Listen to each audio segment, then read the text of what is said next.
The message of the scriptures today is one of God's abiding presence with us in the best of times and in the worst of times.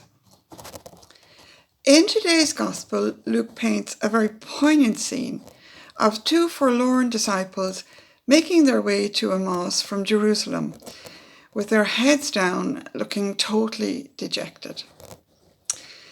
After all the time they spent with Jesus before his death and resurrection, and up to that very morning when they went to the tomb and found him gone, they still were unable to say exactly who he was.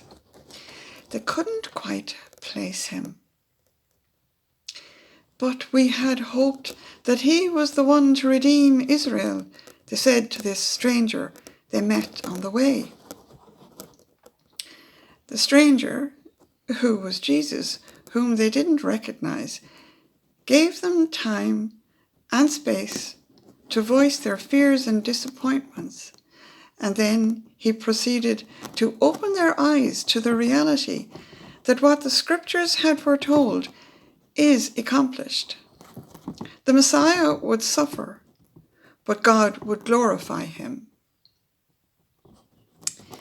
He hadn't gone away at all. He was very much with them still. They recognized him in the breaking of the bread, and then he vanished. But they were changed. They may not have had full understanding of the mystery of God, and that's okay because none of us have. But they now understood that he was alive and in their presence, and they rushed back to Jerusalem where the others told them, "The Lord has risen indeed, and he has appeared to Simon." In these days, as we face enormous challenges to stay well and stay safe, we can be confident that God is with us too.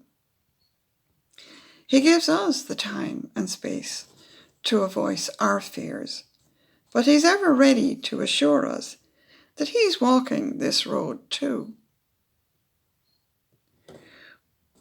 We're not alone in this.